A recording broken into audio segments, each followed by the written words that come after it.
پھر ہم آپ کی رہبر معظم آیت اللہ العظمیٰ خامنائی مدظ اللہ العالی سے شناسائی کے بارے میں بات کریں گے۔ اس کے بعد ہم ان اہم مراحل پر بات کریں گے جن سے انقلاب کے بعد کے برسوں میں حزب اللہ لبنان کو گزرنا پڑا۔ نیز جب ہم آج اس انٹرویو کی ریکارڈنگ کے وقت اسلامی انقلاب کی 40ویں سالگرہ تک پہنچ چکے ہیں تو ہم رہبر معظم انقلاب اسلامی کی حکمت عملی اور ان کے فیصلوں کے نتائج پر بھی بات کریں گے۔ بسم اللہ الرحمن الرحیم، صلی اللہ علیہ سیدنا محمد وعلی آل بیتہ الطیبین الطاہرین۔ اولا اہلا وسہلا بکم۔ یہ موقع بہت ہی قیمتی، عظیم اور پیارا موقع ہے۔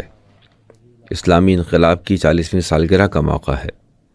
میں اس موقع پر آپ کو، امام خامنائی کو، ایران کی قوم کو اور پوری دنیا کے مسلمانوں کو مبارکباد پیش کرتا ہوں۔ ہمیں اللہ کا شکر ادا کرنا چاہیے کہ امام خامنائی دامت اللہ عالی کی قیادت میں 30 سال کا عرصہ گزر چکا ہے۔ یہ عرصہ خود ہی ان کی قابلیت اور صلاحیت کی گواہی دیتا ہے۔ ان کی موجودگی، ان کی قیادت اور ان کی رہنمائی سب کا سب اللہ کی رحمت اور برکت ہے۔ ہمیں اللہ کا شکر گزار ہونا چاہیے کہ اس نے ہمیں ایسی نعمت سے نوازا اور ایران کی قوم اور پوری دنیا کے مسلمانوں کو امام خامنائی دامت اللہ جیسی روحانی قیادت سے سرفراز کیا۔ امام خامنائی کے ساتھ اپنی شناسائی کے بارے میں بات کرتے ہوئے میں یہ کہوں گا کہ میں حزب اللہ کی تشکیل کے ابتدائی دور میں قم المقدس میں تھا اور ایک طالب علم کے طور پر اسلامی جمہوریہ ایران میں تعلیم حاصل کر رہا تھا۔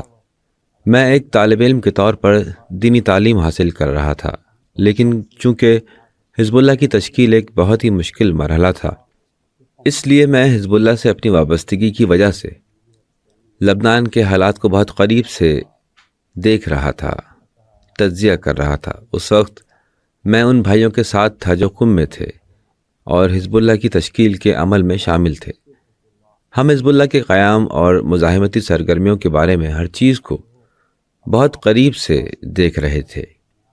امام خامنائی سے شناسائی کسی ذاتی ملاقات کی وجہ سے نہیں تھی، بلکہ یہ میری قم میں موجودگی، حزب اللہ سے وابستگی اور اسلامی جمہوریہ ایران کے معاملات میں دلچسپی کی وجہ سے تھی۔ میرا افتخار یہ ہے کہ میں ولایت فقیہ اور امام خمینی رحمۃ اللہ علیہ کے راستے سے وابستہ رہا ہوں۔ جب سے میں اسلامی جمہوریہ ایران آیا ہوں، اسی وقت سے امام خامنائی کی پیروی کرتا رہا ہوں۔ میں بھی قم کے دوسرے لوگوں کی طرح ان کی شخصیت سے واقف تھا اور ان مشکل برسوں میں اور اسلامی جمہوریہ ایران کے معاملات کو دیکھا کرتا تھا۔ میں ان کے صدر منتخب ہونے سے تقریباً 20 روز پہلے ایران پہنچا تھا۔ ایران میں اپنے قیام کے دوران میں نے فارسی زبان سیکھی اور امام خمینی رحمۃ اللہ علیہ اور پھر امام سید علی خامنائی کی شجاعانہ اور حکیمانہ قیادت کے سائے میں ایران کے حالات کو دیکھا۔ میں ان کے جمعے کے خطبات سے بہت متاثر تھا جو ایک مجاہد، عالم اور سید کی حیثیت سے دیتے تھے۔ میں ان کے خطبات کو بہت گہرائیوں سے بھرا ہوا اور وسیع ثقافتی پیغام دینے والا سمجھتا ہوں۔ اس وقت امام خامنائی کے بارے میں جو صدر جمہوریہ کے فرائض انجام دے رہے تھے، ہم بہت کچھ سنتے تھے۔ ان کا سیاسی رول عالمی سطح پر نمایاں تھا اور ساتھ ہی وہ جہادی محاذ پر بھی فعال اور مضبوطی سے موجود تھے۔ ان کی ان محاذوں سے گہری دلچسپی اور موجودگی تھی۔ حزب اللہ کے قیام کے ابتدائی مراحل کے دور میں لبنان کے حالات کو مسلسل دیکھ رہا تھا۔ اس وقت امام خمینی رضوان اللہ تعالیٰ علیہ نے حزب اللہ کے امور کی ذمہ داری امام سید علی خامنائی کو سونپ دی تھی۔ میں لبنان کے معاملات کو دیکھا کرتا تھا، لیکن براہ راست ان سے کوئی رابطہ نہیں تھا۔ جب امام خمینی رحمۃ اللہ علیہ کی رحلت ہوئی اور قیادت امام خامنائی کے حوالے ہوئی تو میں لبنان واپس آ گیا اور حزب اللہ کی کونسل کا رکن بن گیا۔ البتہ میرا مطلب 1990 کی دہائی ہے، نہ کہ 1980 کی دہائی۔ امام خمینی رحمۃ اللہ علیہ نے انقلاب کی کامیابی کے فوراً بعد امریکہ کے علاقائی منصوبوں کا مقابلہ کیا اور ایران اور عالم اسلام سے امریکہ کے اثر و رسوخ کو ختم کرنے کی کوشش کی۔ یہ ایک سخت اور کٹھن مقابلہ تھا جو مختلف محاذوں پر جاری تھا۔ ایران پر مسلط کی گئی 8 سالہ جنگ در حقیقت اسی مقابلے کی گہرائی کو ظاہر کرتی ہے۔ یہ جنگ دراصل امریکہ کا وہ منصوبہ تھا جسے صدام اور خلیج فارس کے کچھ ممالک نے عملی شکل دی۔ یہ جنگ امریکہ کی جانب سے اسلامی جمہوریہ پر دباؤ بڑھانے اور اس کے وجود کو ختم کرنے کی کوشش تھی۔ جیسا کہ ہم سب جانتے ہیں، امریکہ کی کوشش تھی کہ ایران کے عوام فتح یاب نہ ہوں، لیکن وہ فتح یاب ہوئے۔ جنگ کے بعد امریکہ نے ایران کو محاصرے میں لینے اور اسے کمزور کرنے کا فیصلہ کیا۔ 8 سالہ جنگ کے دوران دشمنوں نے امام خمینی کو ثابت قدم اور مضبوط پایا۔ انہوں نے فقہی، عرفانی، فکری گہرائی اور بے پناہ عزم و ہمت کے ساتھ سپاہ پاسداران انقلاب اسلامی جیسی انقلابی فورس تشکیل دی۔ نیز امام خمینی رحمۃ اللہ علیہ نے بسیج کی فورس کو منظم کیا اور علمی، فکری اور عقلی میدانوں میں ایران کے عوام کی پوشیدہ صلاحیتوں کو اجاگر کیا۔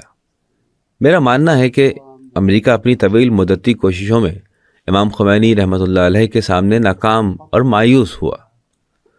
8 سالہ جنگ کے دوران امام خمینی نہ صرف خود میدان میں تھے بلکہ انہوں نے پورے معاشرے کو اس جنگ میں شامل کیا۔ انہوں نے مرد، عورت اور بچوں سمیت تمام طبقات کو صدام اور خلیج فارس کے ممالک کے ذریعے انجام دیے جانے والے امریکی منصوبے کا مقابلہ کرنے کے لیے میدان میں اتارا۔ امام خمینی کی رحلت کے بعد امریکہ نے محسوس کیا کہ ایران کمزور ہو جائے گا۔ ان کا خیال تھا کہ امام خمینی اسلامی جمہوریہ ایران کے ستون تھے، واحد ستون تھے، اور ان کے بعد یہ ستون کمزور ہو جائے گا، ڈھہ جائے گا، جس سے اسلامی جمہوریہ ٹوٹ پھوٹ کا شکار ہو جائے گی۔ اسی لیے امریکہ نے ایران کے اندرونی معاملات میں مداخلت کی کوشش کو تیز کر دیا۔ ظاہر ہے کہ ان کی پچھلی کوششیں ناکام ہو چکی تھیں، اور ایران کو محاصرے میں لینے کی کوششیں بھی اسے کمزور نہیں کر سکی تھیں۔ مختصر یہ کہ امریکہ امام خمینی کے سامنے مایوس ہو چکا تھا، لیکن ان کی رحلت کے بعد امریکیوں میں یہ امید پیدا ہوئی کہ وہ ایران کو، اسلامی جمہوریہ ایران کو غیر مستحکم کر سکتے ہیں اور اس کے اندرونی اختلافات کو ہوا دے سکتے ہیں۔ امریکہ کا خیال تھا کہ امام خمینی کی رحلت کے بعد ایران اپنے اندرونی سیاسی اور سماجی مسائل میں الجھ جائے گا۔ امریکہ کا اندازہ تھا کہ وہ معاشی محاصرے کے ذریعے ایران کو گھیر سکتے ہیں اور پھر سماجی، ثقافتی اور فکری محاصرے کے ذریعے اس نظام کو گرانے کی کوشش کر سکتے ہیں۔ اس دور میں ایک اہم مسئلہ امام خامنہ دامت اللہ کی قیادت کا تھا۔ مجھے اچھی طرح یاد ہے کہ جب امام خمینی کی رحلت کے بعد پورا ملک غم میں ڈوبا ہوا تھا تو آیت اللہ العظمیٰ سید علی خامنائی ٹی وی پر تشریف لائے اور انہوں نے یہ آیت پڑھی، وما محمد الا رسول قد خلت من قبلہ الرسول افإن مات وقتل انقلبتم علی اعقابکم، سورہ آل عمران آیت نمبر 144۔ انہوں نے کہا کہ ایران کے عوام طاقتور ہیں اور ان کے قدم ڈگمگائیں گے نہیں۔ امام خمینی نے یہ طاقت ہمارے ہاتھوں میں دی ہے۔ میں خود بھی یہ اندازہ نہیں لگا سکتا تھا کہ ماہرین اسمبلی امام خامنہئی کو ایران کا رہبر منتخب کرے گی، حالانکہ میں نے کچھ علماء اور عرفاء سے ایسی باتیں سنی تھیں۔ ان کے انتخاب کے بعد میں نے ایک گہرا سکون محسوس کیا۔ مجھے لگا کہ یہ سکون ان کے کلام کے ذریعے پوری ملت ایران تک پہنچ گیا ہے۔ ایران میں صدارتی انتخابات کے بعد ملک میں ایک قسم کا سکون طاری ہو گیا۔ سب کے سب بشمول اعلیٰ مراجع، ماہرین اسمبلی، ایران کے عوام، سیاستدان، سربراہان، منتخب کونسلیں اور بقیہ سب امام خامنہئی کی قیادت میں آ گئے۔ اس دوران امریکیوں کو احساس ہوا کہ وہ ایک نئے مسئلے کا سامنا کر رہے ہیں، اور وہ یہ تھا کہ امام خمینی رحمۃ اللہ علیہ نے ایک ایسی قوم پروان چڑھائی ہے جو ولایت فقیہ پر یقین رکھتی ہے، ایک ایسی قوم جو ولی فقیہ کے تابع ہے۔ میرا ماننا ہے کہ اس مرحلے پر امریکیوں نے خود کو ایک نئے دور میں پایا۔ پہلے وہ یہ سمجھتے تھے کہ ایران کمزور ہو چکا ہے اور 8 سالہ جنگ کے بعد وہ اسلامی جمہوریہ کے مختلف اداروں کو دوبارہ تعمیر نہیں کر سکتا، مگر پھر امریکیوں کو یہ احساس ہوا کہ مجلس خبرگان یعنی ماہرین کونسل ایک طاقتور ادارہ ہے، پارلیمنٹ ایک طاقتور ادارہ ہے، اور امام خمینی نے اپنی وفات سے پہلے ایسے فیصلے کیے تھے کہ اسلامی جمہوریہ ایران کے تمام ادارے مضبوط، طاقتور اور مستحکم رہیں۔ در حقیقت امریکیوں نے خود کو ایک نئی مایوسی میں مبتلا پایا اور انہوں نے ایک اور راستہ اختیار کیا، اور وہ تھا معاشی اور ثقافتی اثر و رسوخ۔ اسلامی جمہوریہ ایران کے اندر معاشی پالیسی پر کافی بحث ہوئی کہ ملک کو کس سمت میں جانا چاہیے اور آخرکار امام خامنہ ای کی قیادت میں استحکام اور انتظامی امور کو سنبھالنے ایران کی طاقت نمایاں ہوئی۔ کچھ لوگوں نے اندرونی تقسیم پیدا کرنے کی کوشش کی۔ ان کی کوشش تھی کہ وہ اسلامی جمہوریہ ایران میں موجود آزادی کا فائدہ اٹھائیں، جہاں مختلف سیاسی رجحانات جیسے دائیں بازو، بائیں بازو، اصلاح پسند، اصول پسند موجود ہیں، اور ان کے درمیان اختلافات پیدا کریں۔ ان لوگوں نے اختلافات کو بڑھانے کی کوشش کی۔ وہ یہ سمجھ رہے تھے کہ ان کا واسطہ کسی عام عرب یا اسلامی ملک سے ہے۔ امریکی عام طور پر یہ سمجھتے ہیں کہ وہ اپنے ایجنٹوں، سفارت خانوں، افسروں، بین الاقوامی چینلز، ذرائع ابلاغ اور عالمی معیشت اور سلامتی کونسل پر اپنے اثر و رسوخ کے ذریعے کسی بھی عرب یا اسلامی ملک میں یا دنیا کے کسی بھی ملک میں اثر انداز ہو سکتے ہیں۔ تیسرے مرحلے میں امریکیوں کو یہ احساس ہوا کہ یہ ذرائع ایران میں موجود نہیں ہے۔ یہ کہ امریکہ کا ایران میں سفارت خانہ نہیں تھا، یہ خدا کی طرف سے تہران کے لیے ایک نعمت تھی۔ اس کا مطلب یہ تھا کہ امریکہ کی ایران میں براہ راست کوئی موجودگی نہیں تھی، اور ایران کو امریکی افسروں، فوجی ماہرین، معاشی سسٹم اور امریکی ثقافت کی کوئی ضرورت نہیں تھی۔ امریکیوں کو یہ بھی احساس ہوا کہ اگر وہ ایران کے عوام اور معاشرے میں اختلاف پیدا کرنے کی کوشش کرنا چاہیں تو وہ اس معاملے میں بہت کمزور اور بے بس ہیں۔ امریکیوں نے بین الاقوامی اور سیاسی ذرائع کی مدد سے ایران سے نمٹنے کے لیے نئے طریقے تلاش کرنے کی کوشش کی۔ ہم سب کو یاد ہے کہ عالمی تجارتی تنظیم WTO نے ایران سے یہ وعدہ کیا تھا کہ امریکہ تہران کو عالمی معیشت اور بین الاقوامی مارکیٹ میں شامل کر سکتا ہے۔ مقصد یہ تھا کہ ایران اس تنظیم میں شامل ہو جائے اور اپنی ترجیحات، اصولوں اور بنیادوں کو بھول جائے تاکہ ولی فقیہ کے پاس فیصلے کا اختیار نہ رہے۔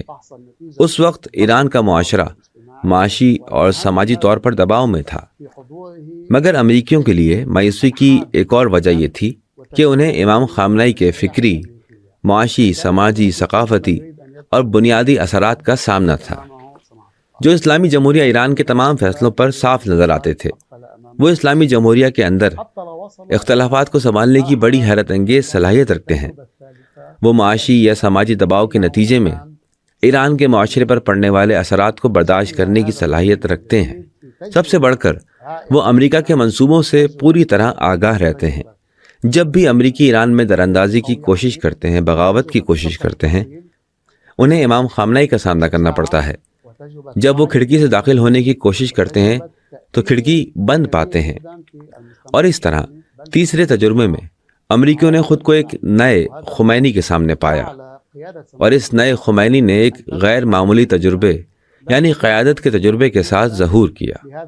گہرے فکری تجربے، فقہ اسلامی کے تجربے، بہادری، بصیرت اور حاضر ذہنی کے تجربے نے نہ صرف ایران کے معاشرے پر بلکہ عرب اور اسلامی معاشروں پر بھی گہرا اثر ڈالا۔ ان تمام باتوں نے امام خامنہ ای کی قیادت کو ایک نئی شکل دی۔ امام خمینی رحمۃ اللہ علیہ کے دور میں اس قسم کی قیادت کے لیے موقع نہیں تھا۔ امام خامنہ ای کی قیادت کا انداز جنگ کے خاتمے اور امام خمینی کی وفات کے بعد ایران کے اندر اور باہر وسیع پیمانے پر اثر انداز ہونے پر مبنی تھا۔ ہم ایک ایسے ایران کے سامنے تھے جس نے 8 سال مزاحمت کی تھی، جنگ کی تھی، اور ایک ایسا ملک جو امام خمینی رحمۃ اللہ علیہ کی وفات کے بعد ایک نئے رہنما کے ساتھ کھڑا تھا۔ ایران نے معاشی، علمی اور فکری طور پر ترقی کی۔ اسلامی جمہوریہ ایران نے ایران کے نوجوانوں کی ثقافت اور عقیدے میں جگہ بنائی اور نئی نسلوں کو تربیت دی۔ اسلامی جمہوریہ ایران نے عرب دنیا پر اثر انداز ہونا شروع کیا۔ فلسطین سے لے کر لبنان میں حزب اللہ اور پورے خطے تک، یہاں تک کہ اسلامی بیداری کا دور شروع ہوا اور تمام مذہبی امن، سچائی اور انصاف کے متلاشی نوجوانوں نے اسلامی جمہوریہ ایران کے ساتھ قربت محسوس کی۔ یہ وہ وقت تھا جب امریکہ ایک نئے مرحلے میں داخل ہوا، اور وہ تھا ایران میں براہ راست فتنہ پیدا کرنے کا مرحلہ۔ یہ امریکہ کا تہران کے ساتھ چوتھا مقابلہ تھا۔ میں مقابلے کے چوتھے مرحلے میں براہ راست فتنہ بھڑکانے کے بارے میں بات نہیں کرنا چاہتا، کیونکہ آپ کو اس بارے میں مجھ سے زیادہ معلومات ہیں۔ بہرحال اس مرحلے میں بھی امریکیوں نے خود کو امام خامنہ ای کی مضبوط دیوار کے سامنے پایا، جنہوں نے اپنی عقل، فکر، انتظامی صلاحیت، بصیرت اور حوصلے کے ساتھ امریکیوں کا مقابلہ کیا۔ ہم سب کو امام خامنہئی کی نماز جمعہ کا وہ تاریخی خطبہ یاد ہے جس میں ہماری سمجھ کے مطابق انہوں نے صاحب عصر و زمان اجل اللہ تعالیٰ فرجہ الشریف سے اپنے روحانی تعلق کی مدد سے قوم کو مخاطب کیا اور امام زمان سے کہا کہ یہ ملک آپ کا ہے۔ انہوں نے واضح اور صاف الفاظ میں ایران کے عوام سے بات کی اور نئے فتنے کے منصوبے کو ناکام بنا دیا۔ مجھے اچھی طرح یاد ہے کہ ان مسلسل لڑائیوں میں جن میں امریکہ نے مختلف حربے اختیار کیے، امام خامنہئی نے ہر بار ان کا مقابلہ کیا۔ امریکہ کی رینڈ کارپوریشن نے، جو ایک بین الاقوامی ادارہ ہے، ایران کے 2009 کے فتنے کے بعد تقریباً 90 صفحات پر مشتمل ایک تحقیق کی جس میں لکھا گیا تھا کہ ہمیں یہ جاننے کی ضرورت ہے کہ موجودہ رہنما کے بعد ایران میں ہم کیا کر سکتے ہیں، کیونکہ امام خامنہئی جیسے شخص کی موجودگی میں امریکہ ایران میں واپس آنے اور اس کی سیاست پر اثر انداز ہونے کی امید کھو چکا تھا۔ یہ ان کی شکست کی علامت تھی، کیونکہ وہ اس نتیجے پر پہنچے تھے کہ امام خامنہئی دامت اللہ جیسے شخص کی موجودگی میں امریکہ اسلامی جمہوریہ ایران پر غالب نہیں آ سکتا۔ جی آغا جان، میں تھوڑا پیچھے جا کر آپ کے پیش کردہ تجزیے کو آپ کی یادوں کے تناظر میں دیکھنا چاہتا ہوں۔ ہم حضرت امام خمینی رضوان اللہ تعالیٰ علیہ کی رحلت کے وقت سے شروع کرتے ہیں۔ امام خمینی عالم اسلام کی ایک بہت عظیم شخصیت تھے جنہوں نے امریکہ کو خطے میں گھٹنے ٹیکنے پر مجبور کیا اور اس کے منصوبوں کو ناکام کر دیا۔ امریکی امام راحل سے سخت ناراض تھے اور اپنے دل میں یہ گھٹیا خواہش رکھتے تھے کہ کاش امام خمینی نہ رہیں تاکہ وہ اپنا کام کر سکیں۔ فطری طور پر ایران کے عوام، امام کے چاہنے والے پوری دنیا میں اور حزب اللہ کی مزاحمتی تحریک بھی اس بات پر سب فکر مند تھے کہ آخر کار ایک دن امام خمینی کی رحلت ہوگی، اور یہ کہ امام خمینی کے بعد کیا ہوگا، کون رہبری سنبھالے گا اور معاملات کس سمت میں جائیں گے۔ آپ حزب اللہ میں اس وقت کیا فکر مندی اور پریشانی محسوس کر رہے تھے، اور جب آپ نے سنا کہ حضرت آیت اللہ العظمیٰ امام خامنہئی کو رہبر منتخب کر لیا گیا ہے تو آپ اور آپ کے ساتھیوں کی کیفیت کیا تھی، اسے مختصراً بیان کریں۔ جیسا کہ آپ جانتے ہیں، حزب اللہ میں ہماری ثقافت امام خمینی رحمۃ اللہ علیہ کے راستے اور طریقے پر قائم ہے۔ ہماری ثقافت کا ایک اہم پہلو امام خمینی سے محبت ہے۔ شاید ہم اس نسل سے تعلق رکھتے ہیں جو یہ سمجھتی تھی کہ جذباتی اور روحانی سطح پر امام خمینی کے بغیر زندگی کا تصور بھی ممکن نہیں۔ یہ ایک فطری بات تھی، اور مجھے ذاتی طور پر یاد ہے کہ امام خمینی کی رحلت کا دن میری زندگی کا سب سے غمگین دن تھا۔ میرے خیال میں میری زندگی میں کوئی اور دن نہیں جب میں اتنا غمگین ہوا ہوں۔ ہمارے لیے دوستوں اور خاندان کے لوگوں کو کھونا ایک طرف تھا اور امام خمینی کو کھونا دوسری طرف تھا۔ البتہ یہ سب کچھ اس وقت ہو رہا تھا جب ہم امام خمینی کی بیماری کے دوران خود ان کو اس دن کے لیے تیار کر رہے تھے۔ اسلامی جمہوریہ ایران نے ٹیلی ویژن کے ذریعے امام خمینی کی آخری دنوں کی حالت کو بیان کیا، اور رحلت کے دن کے لیے ایک طرح کی تیاری موجود تھی۔ لیکن پھر بھی جب امام خمینی کی رحلت کا اعلان ہوا تو مجھے محسوس ہوا کہ دنیا رک گئی ہے، ختم ہو گئی ہے۔ میں اس وقت اسلامی جمہوریہ ایران میں تھا، اور مجھے وہ دن تقریباً یاد ہے۔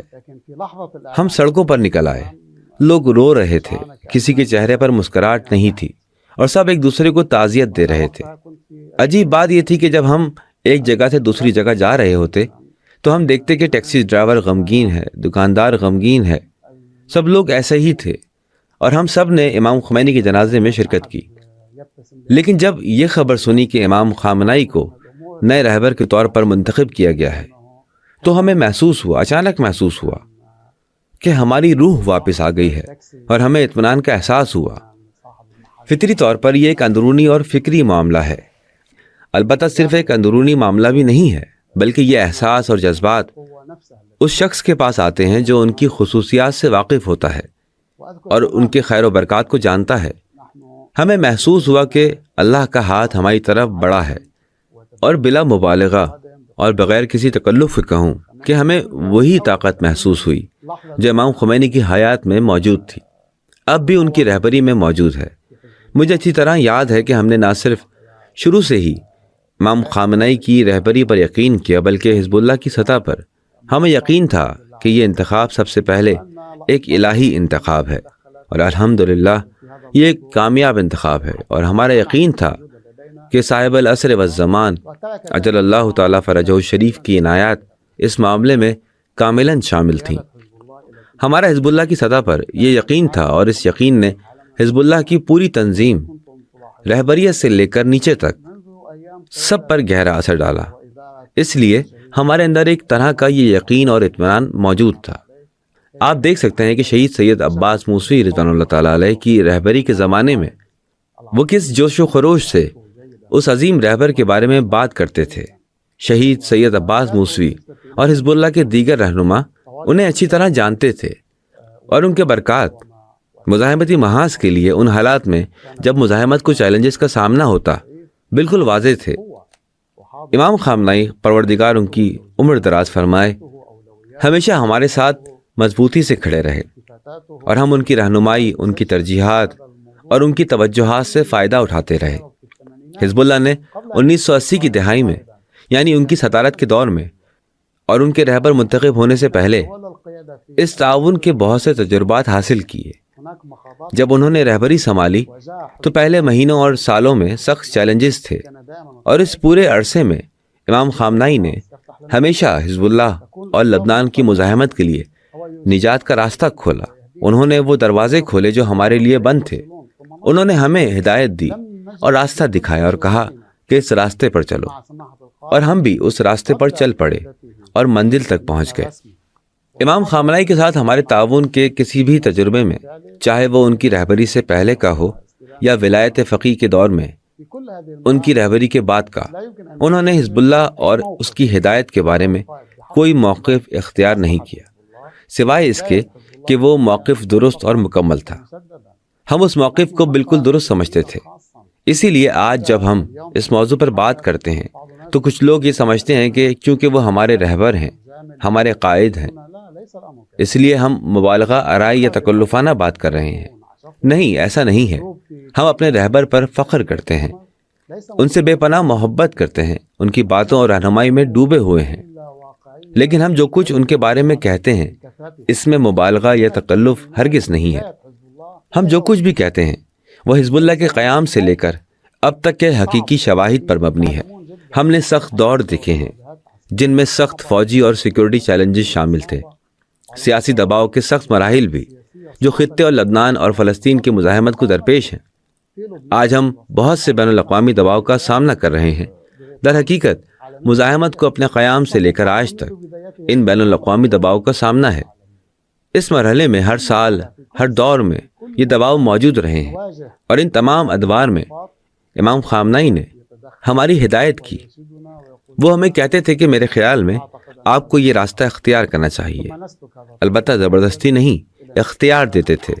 ہم بھی وہ راستہ اختیار کرتے تھے اور پاتے تھے کہ وہ بہترین راستہ ہے۔ اگر ہم ایک جملے میں خلاصہ کریں تو یہ کہنا چاہیے کہ عزت، فتح، کامیابی اور ہدایت کی کنجی لبنان کی مزاحمت کے تجربے کے مطابق امام خامنہئی کے ہاتھ میں ہے۔ اگر آپ کچھ مخصوص مثالوں کی طرف اشارہ کریں تو اپنی یادداشتوں اور تجربات کی روشنی میں آپ کن مثالوں کی طرف اشارہ کریں گے جن میں رہبر معظم کی رہنمائی حزب اللہ کے لیے بہت کارگر ثابت ہوئی؟ جیسا کہ میں نے تفصیل میں بتایا، بہت سے شواہد موجود ہیں، لیکن میں کچھ اہم مراحل اور اوقات کی بات کروں گا جو بہت اہم ہیں۔ مثال کے طور پر حزب اللہ کی بنیاد یعنی حزب اللہ کی روح کے بارے میں بحث تھی کہ آیا حزب اللہ کو سیاسی سرگرمیوں میں حصہ لینا چاہیے یا نہیں۔ دراصل حزب اللہ ایک مزاحمتی گروپ تھا، لیکن لبنان میں ہونے والے واقعات کی وجہ سے حزب اللہ کو سیاسی سرگرمیوں میں بھی حصہ لینا پڑا۔ دنیا بھر میں مزاحمتی گروپس عام طور پر اس بحث کا سامنا کرتے ہیں۔ جب کچھ کامیابیاں حاصل ہوتی ہیں، جیسے کہ عوامی، سماجی اور سیاسی سطح پر ترقی، تو سیاسی اور مزاحمتی سرگرمیوں کے درمیان ٹکراؤ پیدا ہو جاتا ہے۔ حزب اللہ میں اس مسئلے پر بہت سی بحثیں ہوئیں اور مختلف آراء تھیں۔ نتیجتاً امام خامنہئی نے کہا کہ یہ بات بالکل واضح ہے، حزب اللہ کی فطرت مزاحمت کی ہے۔ انہوں نے جو کلی روش بیان کی وہ آج تک کامیاب رہی ہے۔ حزب اللہ کی بنیاد، اس کی شناخت اور اس کی ترجیحات مزاحمت ہے، لہٰذا سیاسی سرگرمیاں بھی مزاحمتی سرگرمیوں کے تابع ہیں۔ یہ سب امام خامنہئی کی رہنمائی ہے۔ اس رویے نے مزاحمتی سرگرمیوں کے میدان میں ہمارے لیے بڑے راستے کھولے اور مزاحمت کو بڑی کامیابیوں تک پہنچایا۔ بدقسمتی سے اس دور میں ہم سیاسی سرگرمیوں میں ضرورت سے زیادہ الجھ گئے، لیکن بہرحال اگر ہم مزاحمت کا راستہ کھو دیتے اور 1980 اور 1990 کی دہائیوں میں مزاحمت کمزور ہو جاتی تو ہم آج جو نتائج دیکھ رہے ہیں وہ ممکن نہ ہوتے۔ دوسری مثال یہ ہے کہ جب فلسطین کے معاملے میں سیاسی مصلحت کا دور شروع ہوا اور کلنٹن کے دور میں اوسلو معاہدہ فلسطینیوں کے ساتھ اور وادی عربہ معاہدہ اردن کے ساتھ ہوا تو سب نے کہا کہ سب کچھ ختم ہو گیا۔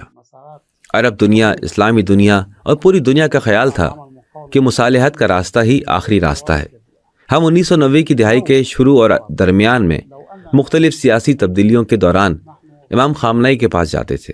تمام مذاکرات کے دوران جو امریکہ کی نگرانی میں عربوں اور اسرائیلیوں کے درمیان ہو رہے تھے، ہم ہر بار امام خامنئی کے پاس جاتے اور خطے کے حالات پر بات کرتے تو وہ مسکراتے اور کہتے کہ ہمیں مزاحمت کے راستے پر چلتے رہنا چاہیے اور انشاءاللہ یہ مصالحت نہیں ہوگی۔ اس وقت جو شخص یہ کہتا کہ مصالحت نہیں ہوگی وہ پوری دنیا کے رجحان کے خلاف بات کر رہا ہوتا، لیکن امام خامنئی کہتے تھے کہ یہ نہیں ہوگا، ڈرو مت اور اپنی مزاحمتی سرگرمیوں کو جاری رکھو، پریشان نہ ہو، یہ دور بھی گزر جائے گا۔ ایک بہت ہی حساس مرحلے میں صدر حافظ اسد کی وفات سے کچھ پہلے اور کلنٹن کے صدارتی دور کے اختتام پر پے در پے میٹنگیں ہوئیں۔ اس وقت ہمارا خیال تھا کہ حافظ الاسد نے جولان کے معاملے پر امریکہ کے ساتھ اتفاق کر لیا ہے۔ ہمارا مطلب تبریہ جھیل اور اس کے ارد گرد کے تنازعات سے تھا۔ ہمارا اندازہ تھا کہ سب کچھ ختم ہو گیا۔ اس وقت کلنٹن اور حافظ الاسد کے درمیان مشہور ملاقاتیں جنیوا میں ہوئیں اور لگتا تھا کہ سب کچھ طے ہو گیا ہے۔ اس سے پہلے امام خامنئی نے کہا تھا کہ پریشان نہ ہو، ایسا نہیں ہوگا۔ جنیوا مذاکرات شروع ہوئے اور پوری دنیا کو توقع تھی کہ اس کے نتائج برآمد ہوں گے، لیکن اچانک یہ مذاکرات ناکام ہو گئے کیونکہ حافظ الاسد نے ہار نہیں مانی۔ امام خامنئی کا نقطہ نظر یہ تھا کہ خطے میں مصالحت کا کوئی نتیجہ نہیں ہے۔ قدرتی طور پر آج لبنان، فلسطین اور پورا خطہ اس مرحلے کے واقعات کے نتائج اور اثرات کا سامنا کر رہا ہے۔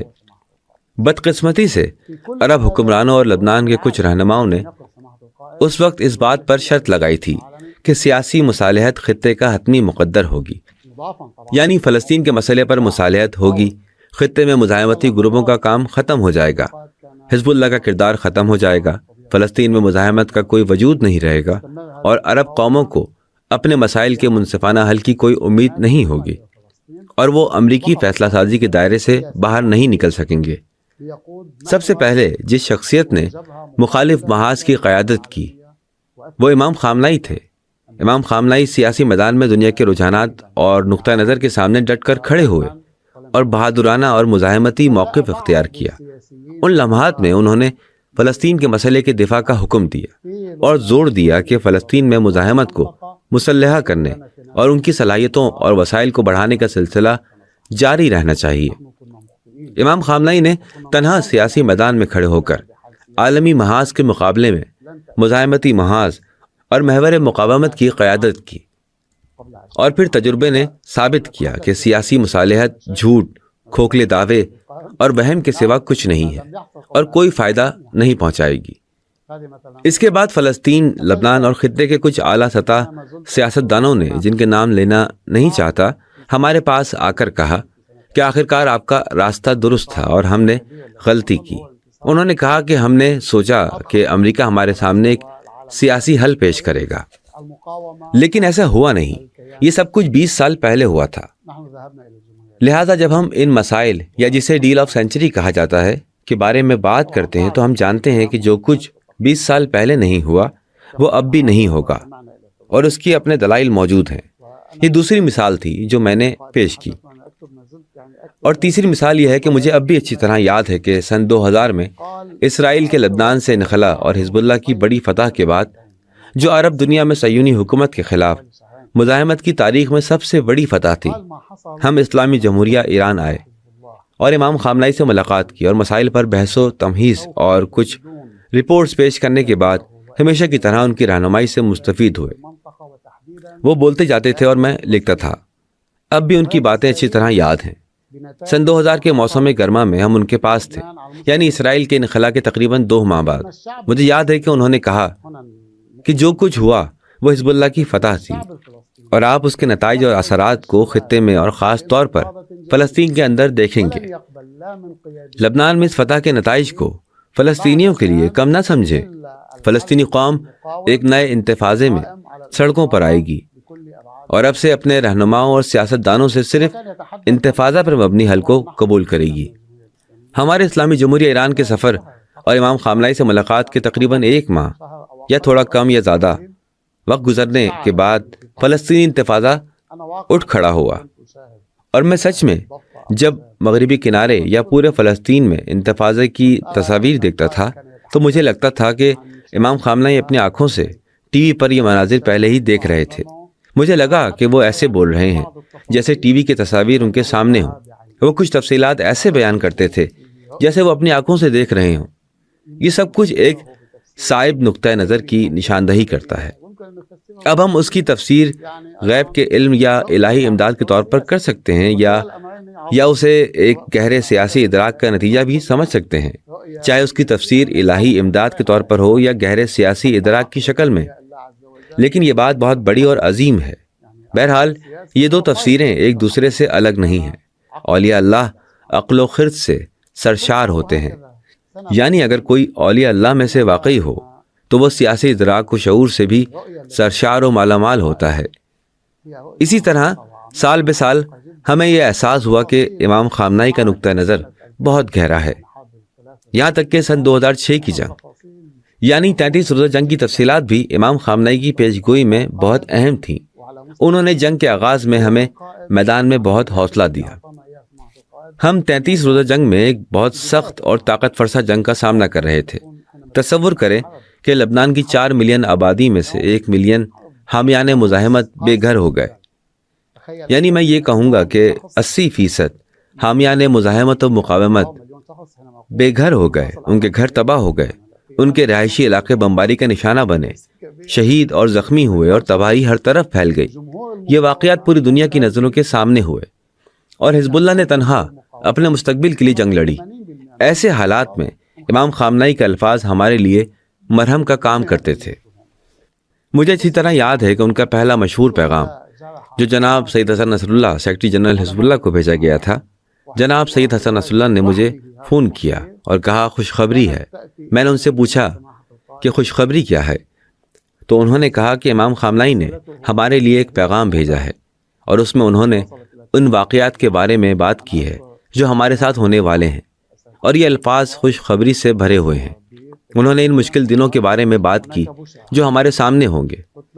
سید حسن نے مزید کہا امام خامنہئی نے ہماری جنگ کو خندق کی جنگ سے تشبیہ دی جو بہت سخت تھی، اور جناب سید حسن نصر اللہ فون کال کے دوران مسرور تھے اور کہہ رہے تھے انہوں نے ہمیں ایک سخت جنگ کے بارے میں خبر دی۔ ظاہر ہے یہ کال جنگ کے پہلے ہفتے کی تھی۔ آخر میں امام خامنہئی کے پیغام میں یہ بھی تھا کہ انشاءاللہ آپ کی بھلائی اسی میں ہے جو آپ کے ساتھ ہوا۔ اگر یہ واقعہ نہ ہوتا تو ممکن تھا کہ اسرائیل آپ کی غفلت کا فائدہ اٹھاتا اور اچانک آپ پر حملہ کر دیتا۔ ہمیں اسرائیل کے حزب اللہ پر اچانک حملہ کرنے کی تیاری کے بارے میں کوئی معلومات نہیں تھی۔ جنگ کے خاتمے کے بعد اسرائیلی فریق نے اس بات کا اعتراف خود کیا، اور امریکیوں نے اور دیگر باخبر افراد نے بھی اس بات کی طرف اشارہ کیا کہ اسرائیل اچانک حملہ کرنے کی تیاری کر رہا تھا۔ مجھے جناب سید حسن نصر اللہ کے ساتھ اپنی کال کی تفصیلات اچھی طرح یاد ہیں۔ میں آپ سے صاف اور واضح طور پر کہتا ہوں کہ سید حسن نصر اللہ کے الفاظ بھی ہمیں حوصلہ دیتے تھے، یعنی ہمیں آگے بڑھاتے تھے اور ہمارے اندر بہادری کا جذبہ پیدا کرتے تھے۔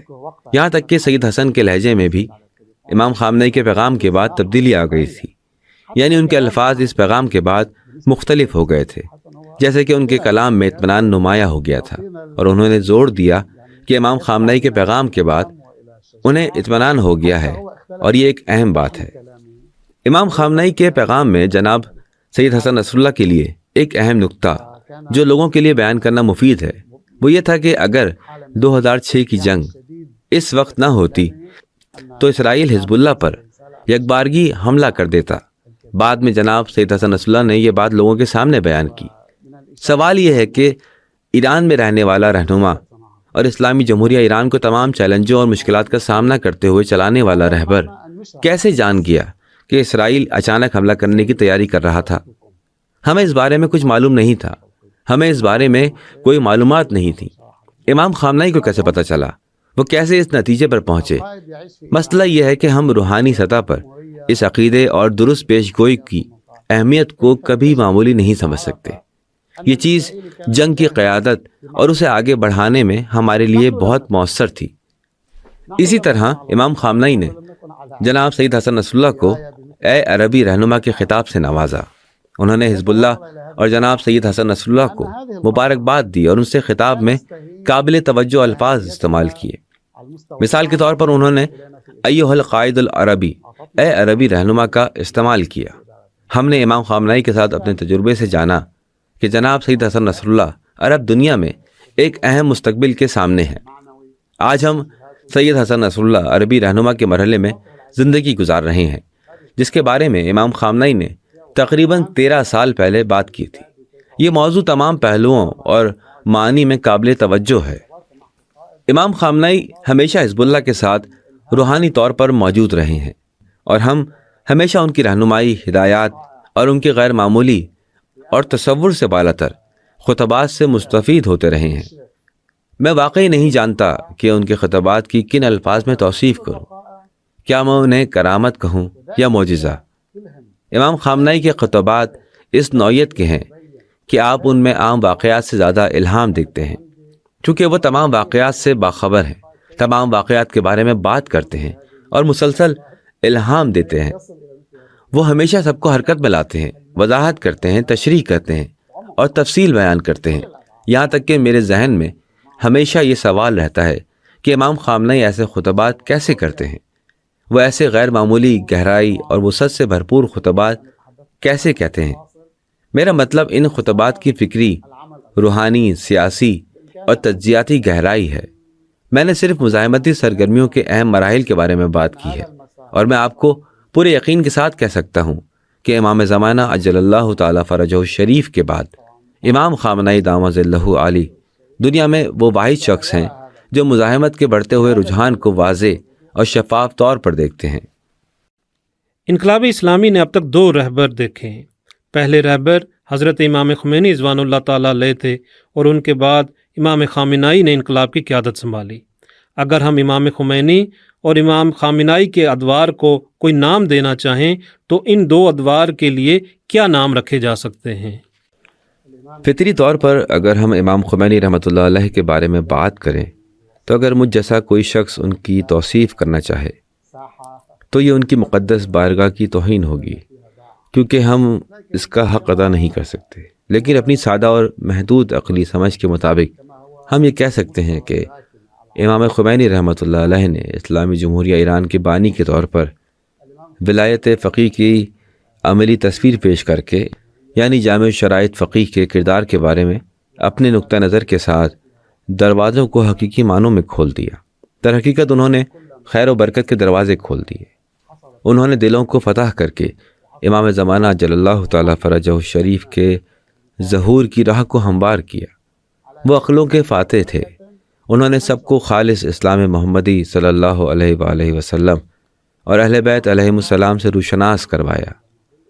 بعض الفاظ میں یہ کہنا چاہیے کہ امام خمینی رحمۃ اللہ علیہ اسلامی جمہوریہ ایران کے بانی، اس کے معمار اور اس کے لیے خیر و برکت کے سر چشمہ تھے۔ جو کچھ اسلامی جمہوریہ ایران اور مسلمانوں نے حاصل کیا، اور جو خیر و برکت ہم نے لبنان اور پوری اسلامی دنیا میں اسلامی مزاحمت کے ذریعے حاصل کی، اس سب کا ایک ہی سر چشمہ ہے، اور وہ امام خمینی رحمۃ اللہ علیہ ہیں۔ امام خامنہئی دامت ظلہ عالی نے اسلامی جمہوریہ ایران اور بین الاقوامی اسلامی تحریک کی بلند عمارت میں اصول اور اقدار کو راسخ کیا۔ اس کا مطلب یہ ہے کہ امام خمینی نے دروازے کھولے اور امام خامنہئی نے مرحلہ وار اصول اور اقدار کو راسخ کیا۔ جو کچھ امام خامنہئی نے کہا ہے اور جو کچھ ان کی 30 سالہ قیادت میں ہوا ہے، وہ اس بات کے لیے کافی ہے کہ اسلامی تمدن کی تعمیر کے لیے ایک مکمل اور جامع قانون تشکیل پائے، جس کے بارے میں انہوں نے بات کی ہے۔ ہم اللہ تعالیٰ سے دعا کرتے ہیں کہ امام عصر صاحب الزمان اجل اللہ تعالیٰ فرجہ شریف کے ظہور میں تعجیل فرمائے۔ انشاءاللہ اسلامی تمدن امام زمانہ اجل اللہ تعالیٰ فرجہ شریف کی پربرکت موجودگی کے سائے میں تشکیل پائے گا، اور ہمیں اس بارے میں کوئی شک نہیں ہے۔ امام خامنہئی ایک نئے اور وسیع اسلامی منصوبے کے معمار ہیں۔ وہ اس منصوبے کو فکری، عقیدتی، ثقافتی، ساختیاتی اور انتظامی طور پر گہرائی میں لے جانے کی کوشش کر رہے ہیں۔ وہ اس راستے پر گامزن ہیں اور اس کے لیے استقامت پر قائم ہیں۔ جیسا کہ آپ جانتے ہیں، حضرت عیسیٰ علیہ السلام سے منقول ہے کہ کسی عمل کو جاری رکھنے کی اہمیت اسے شروع کرنے سے کم نہیں ہے، لہذا امام خمینی رحمۃ اللہ علیہ اس راستے کا آغاز کرنے والے تھے، اور امام خامنہئی دامت اللہ علی اس راستے پر ثابت قدمی اور استقامت کے ساتھ چلنے والے ہیں۔ آپ نے اس بات کی طرف اشارہ فرمایا کہ فلسطین کے معاملے میں سیاسی راستہ کامیاب نہیں رہا ہے اور صرف مزاحمت کا راستہ ہی کارآمد ہے، لیکن ہم سنتے ہیں کہ کچھ لوگ یہ پروپیگنڈا کر رہے ہیں کہ فلسطینی خود مصالحت کے خواہاں ہیں۔ اس بارے میں آپ کا کیا خیال ہے، اور کیا واقعی صورتحال ایسی ہے، یا فلسطینی عوام کے درمیان بھی مزاحمتی تحریک ایک مضبوط اور زندہ تحریک ہے؟ میں آپ کے لیے بالکل عینی مثال پیش کرتا ہوں۔ فلسطینی قوم ایک مزاحمتی قوم ہے جو کبھی بھی مزاحمت اور ہتھیار نہیں چھوڑتی، تاہم ہمیں فلسطینی قوم پر پڑنے والے دباؤ کا بھی اندازہ ہونا چاہیے۔ یہ دباؤ بہت زیادہ ہیں اور ہم انہیں کم نہیں سمجھ سکتے۔ فلسطینیوں کو جبری طور پر بے دخل کرنا، انہیں ان کی زمینوں سے نکالنا، امریکیوں اور مغربی ممالک سمیت پوری دنیا کی فلسطینیوں کے خلاف سازشیں، اکثر عرب ممالک یعنی عرب حکمرانوں کا ان سے منہ موڑنا، یہ سب دباؤ کا حصہ ہے۔ جیسا کہ عرب دنیا کے وسائل اسرائیل کے مفادات کے لیے خرچ کیے جاتے ہیں، نہ کہ مزاحمت کے لیے۔ ان سب کے باوجود فلسطینی مزاحمت 70 سالوں سے رکی نہیں ہے۔ یہ مزاحمت کبھی نہیں رکی، اگرچہ مزاحمت کو محاصرے میں لیا گیا، اس پر دباؤ بڑھایا گیا، لیکن پھر بھی یہ ہتھیار ڈالنے پر تیار نہیں ہوئی، باوجود اس کے کہ فلسطینی مزاحمت کے اہم رہنماؤں کو شہید بھی کیا گیا، لیکن یہ مزاحمت تب بھی نہیں رکی۔ آج فلسطینی مزاحمت 30-40 سال یا 50 سال پہلے سے کہیں زیادہ طاقتور ہے۔ اب فلسطینی مزاحمت اپنے نئے مرحلے میں ہے، یعنی وسیع تر اور زیادہ طاقتور مزاحمت کا مرحلہ۔ فلسطینی مزاحمت کے پاس اب میزائل ہیں جو تل ابیب کے لیے خطرہ ہیں۔ ایسی طاقت پہلے نہیں تھی۔ بدقسمتی سے عرب ممالک نے اس سلسلے میں کوئی اقدام نہیں کیا، لیکن اسلامی جمہوریہ ایران کی مدد سے مزاحمت کو ایسے میزائل ملے ہیں جو تل ابیب کو نشانہ بنا سکتے ہیں۔ آج فلسطینی مزاحمت حزب اللہ کی مزاحمت کو اپنے ساتھ دیکھتی ہے، اور حزب اللہ کی مزاحمت نہ صرف تل ابیب بلکہ صہیونی ریاست کے تمام علاقوں کے لیے خطرہ ہے۔ اسرائیل حزب اللہ کی مزاحمت سے ڈرتا ہے اور اس سے خوف زدہ بھی ہے۔ حزب اللہ کی مزاحمت فلسطینی مزاحمت کی حامی اور پشت پناہ ہے۔ فلسطینی عوام کا مسلسل اپنی مزاحمت کو آگے بڑھانے اور اسے مضبوط کرنے پر اصرار اس بات کی واضح دلیل ہے کہ فلسطینی قوم ایک مزاحمتی قوم ہے، ایک ایسی قوم جو ہتھیار نہیں ڈالے گی، ایک ایسی قوم جو ظلم کے آگے جھکے گی نہیں۔ ہاں، اس دوران کچھ کمزور سیاستدان نظر آتے ہیں جو ہتھیار ڈال دیتے ہیں، یہاں تک کہ رسول اللہ صلی اللہ علیہ وآلہ وسلم کے زمانے میں مدینہ منورہ میں بھی ایسے لوگوں کا کردار موجود تھا جو لوگوں کو مایوس کرتے تھے اور ان کے قدم ڈگمگا دیتے تھے اور کہتے تھے کہ ہمیں کیوں لڑنا چاہیے، ہمیں جنگ کیوں کرنی چاہیے، جنگ جاری رکھنی کیوں چاہیے۔ قریش نے یہودیوں اور اسلام کے تمام دشمنوں اور عرب قبائل کے ساتھ مل کر مدینہ منورہ کا محاصرہ کر لیا اور لوگوں کو ہتھیار ڈالنے کی دعوت دی۔ آج بھی یہ کمزور، بزدل اور منافق لوگ فلسطینیوں اور عرب حکمرانوں میں موجود ہیں۔ وہ لوگوں کو ہتھیار ڈالنے اور جھکنے کی طرف، تسلیم ہو جانے کی طرف دعوت دیتے ہیں، تاہم فلسطینی عوام کبھی بھی اس راستے سے تھکے نہیں ہیں اور ان کے ہاتھوں سے مزاحمت کا ہتھیار کبھی نہیں چھوٹا۔ یہ خود مزاحمت کے راستے اور مزاحمتی محاذ کی سب سے بڑی کامیابیوں میں سے ایک ہے، ایک ایسا محاذ جس کی امام خامنہئی دامت اللہ علی ایک فکر، ایک روش اور ایک طرز عمل کے طور پر رہنمائی کر رہے ہیں۔ فلسطینی قوم آج طاقتور ہے، اور اس کے برعکس جو کچھ کمزور لوگ سمجھتے ہیں وہ کمزور نہیں ہے، یعنی کچھ سیاستدان جو امریکی وعدوں کی میز پر بیٹھے تھے اور جب میز ان کے سامنے سے ہٹا دی گئی تو انہیں لگا کہ ان کے ہاتھ خالی ہیں ہاں، ان کے ہاتھ خالی ہیں اور ہمارے ہاتھ خالی نہیں ہیں۔ ہم طاقتور ہیں، ہمارے پاس ہتھیار ہیں، میزائل ہیں، ہم مزاحمت کے راستے پر ہیں۔ ہمارے پاس اسلام ہے، دین ہے، مستقبل ہے اور امید ہے، اور فلسطین انشاءاللہ آزاد ہوگا، قدس آزاد ہوگا، اور لبنان اور فلسطین کے مجاہدین کے حوالے کیا جائے گا۔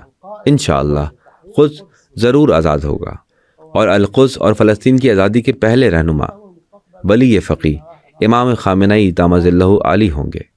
یہی وہ مستقبل ہے جو ہم اپنی آنکھوں کے سامنے واضح اور شفاف طور پر دیکھ رہے ہیں۔ تجربے نے ہمیں یہی سکھایا ہے، واقعات نے ہمیں یہی دکھایا ہے۔ البتہ ہم آج طاقتور ہیں، فلسطینی قوم طاقتور ہے، خطے میں مزاحمت طاقتور ہے۔ اگر کچھ لوگ یہ سمجھتے ہیں کہ امریکہ کی چیخ و پکار دھاڑ کارگر ہو سکتی ہے، تو انہیں معلوم ہونا چاہیے کہ دھاڑیں کوئی نئی بات نہیں ہے۔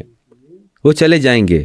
ٹرمپ سے پہلے امریکہ میں درجنوں صدور آئے اور چلے گئے، اور مزاحمت باقی رہی۔ انشاءاللہ خطے میں مزاحمت حزب اللہ سے لے کر فلسطین اور خطے میں پھیلی مزاحمت جہاں جہاں ہے باقی رہے گی، کیونکہ ایک طرف تو اس مزاحمت کی پشت پر ایک عظیم طاقت ہے، ایمان ہے، اور دوسری طرف یہ مزاحمت تاریخ کی ایک اصل فکر پر اور اسلامی جمہوریہ ایران کی طاقت پر بھروسہ کرتی ہے۔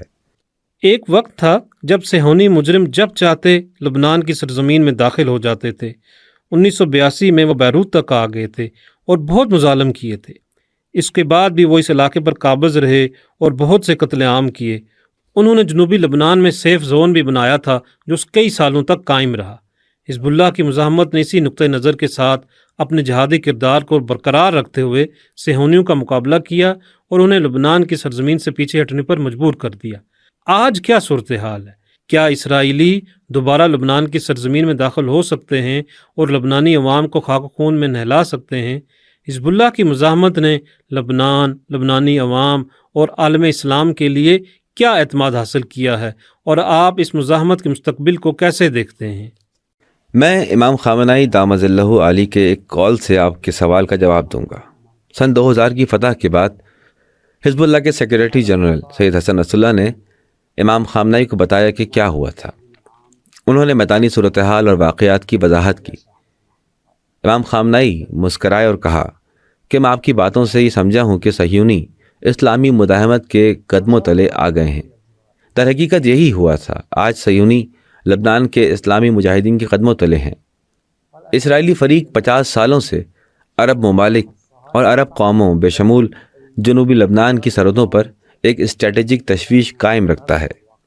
ہم اس نسل سے تعلق رکھتے ہیں جس نے سیکھا اور سمجھا کہ جنوبی لبنان ہمیشہ اسرائیل کے خطرے میں ہے، کیونکہ ہمارے خاندان اور معاشرے کے افراد ہمیشہ اسرائیل کے خطرات کے سائے میں پریشان اور مضطرب رہتے تھے۔ تاہم آج حالات بدل گئے ہیں۔ آج آپ جنوبی لبنان میں جائیں، جنوبی لبنان پرسکون، طاقتور اور بہادر ہے، آباد ہے۔ جنوبی لبنان میں تشویش اور اضطراب کہاں دیکھا جاتا ہے؟ الجلیل الاعلیٰ، کریات شمونہ اور حیفا کے رہائشی اس بات سے ڈرتے ہیں کہ میزائل وہاں اسرائیلیوں کو نشانہ بنا سکتے ہیں۔ یہاں تک کہ تل ابیب اور یافا بھی پریشان اور مضطرب ہیں۔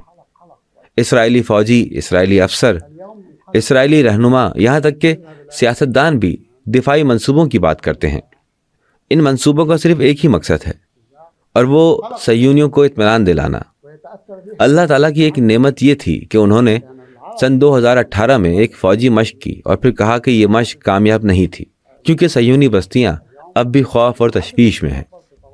آج ہم دیکھ رہے ہیں کہ اسٹریٹجک تشویش کا تصور اسرائیلی فوجیوں، سیاستدانوں اور صحافیوں کے لیے ایک ثقافت بن گیا ہے۔ آج سید حسن نصراللہ کے خطبات جو اکثر صہیونی عوام سنتے ہیں اور اس سے متاثر ہوتے ہیں، اسی منظر کی عکاسی کرتے ہیں۔ پہلے عرب اسرائیلیوں کے خطبات سنتے تھے کہ پتہ چلے کہ ان کا مستقبل کیا ہے، لیکن آج سید حسن نصراللہ کے الفاظ ہیں جو مستقبل کی راہیں متعین کر رہے ہیں۔ یہ امام خامنئی کی رہنمائی، اسلامی جمہوریہ ایران کی سپریم نیشنل سیکیورٹی کونسل کی رہنمائی اور سپاہ پاسداران انقلاب اسلامی کی رہنمائی ہے جو مستقبل کا تعین کر رہی ہے۔ آج ہم دیکھتے ہیں کہ اسرائیلی امام خامنئی کے خطبات سپاہ پاسداران انقلاب ایران اور اس کی ترجیحات کے بارے میں بات کرتے ہیں، لہٰذا ہر چیز مکمل طور پر الٹ گئی ہے۔ آج ہم نے بڑی اسٹریٹجک فتوحات حاصل کی ہیں اور اسی لیے مزاحمت کا مستقبل روشن اور بڑی کامیابیوں سے بھرپور ہوگا۔ اگر قربانیاں اور جان فشانیاں نہ ہوتی تو یہ فتوحات ممکن نہ ہوتی، اور آگے بھی ایسے ہی ہے۔ ہم ہمیشہ سید الشہداء ابا عبداللہ الحسین علیہ السلام کے راستے پر چلنے کے لیے پرعزم ہیں۔ آج ہمارا معاشرہ ایک کربلائی معاشرہ بن چکا ہے۔ آج لبنان میں ہمارے سامنے ایک کربلائی معاشرہ ہے، ایک حسینی معاشرہ ہے۔ اللہ کا سلام ہو سید الشہداء امام حسین علیہ السلام پر۔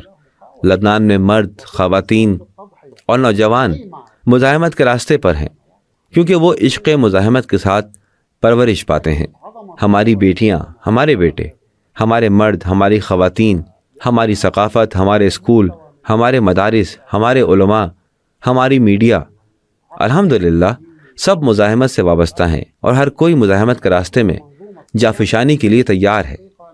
جو کچھ ہم نے شام میں دیکھا وہ بالکل واضح تھا۔ شام ایک بڑا تجربہ تھا جس نے مزاحمتی محاذ کی عظمت کو دکھایا۔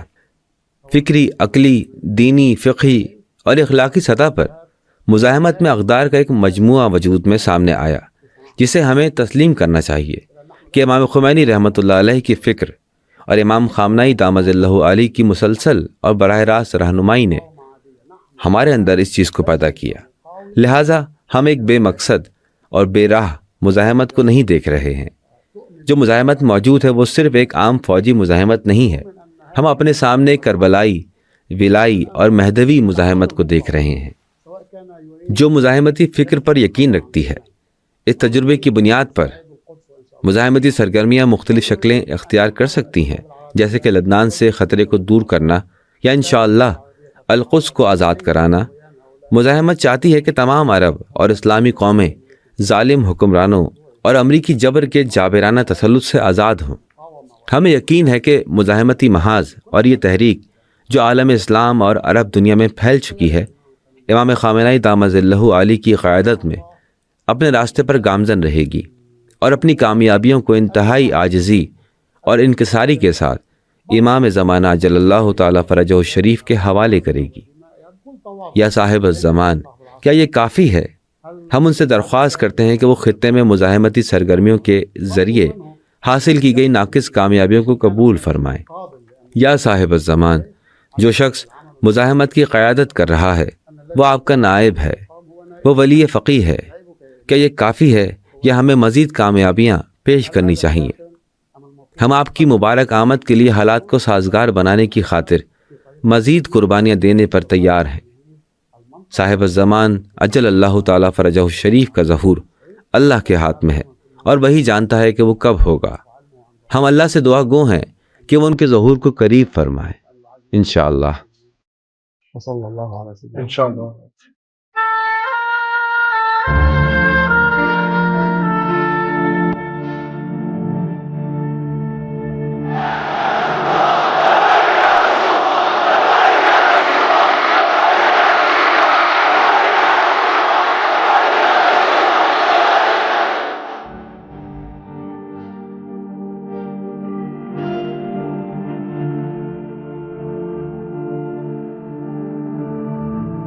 أيها الإخوة والأخوات، هلموا لنصلي على جسد حبيبنا وعزيزنا ونودعه في اللحظات الأخيرة ونجدد له عهدنا.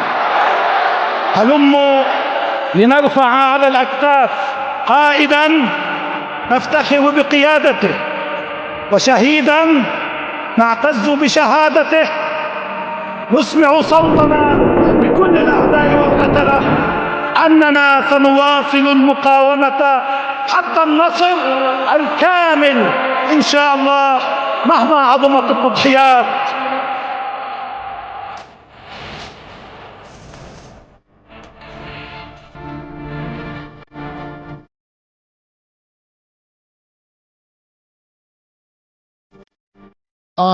من شهادة الستين، ما أجملها وما أنقاها وما أحلاها في ركاب أمير المؤمنين عليه السلام.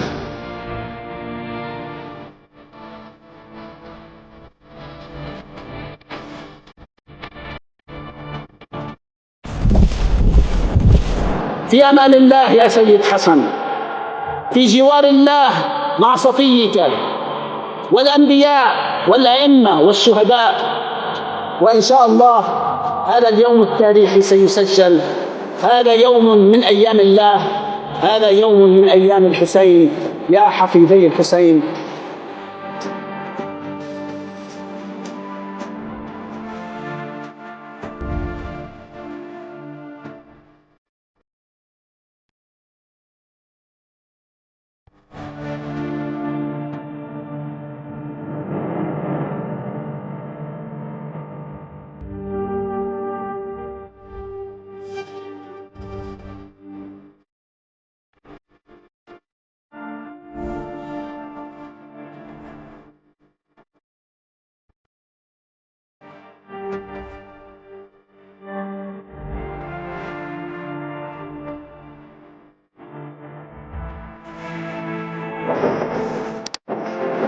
کہ آج کی پیشکش کیسے لگی کمنٹس میں ضرور لکھیں. تھینک یو، دھنیہ واد، شکریہ. جے بھارت، جے ہند. میڈیا اسٹار ورلڈ کے اور ویڈیو دیکھنے کے لیے ہمارے چینل کو سبسکرائب کریں اور سیدھے نوٹیفیکیشن پانے کے لیے بیل آئیکن دبائیں. اور اگر ہماری خبر سچی اور اچھی لگے تو اپنے واٹس ایپ، انسٹاگرام، فیس بک اور ٹویٹر اکاؤنٹ پر ضرور شیئر کریں.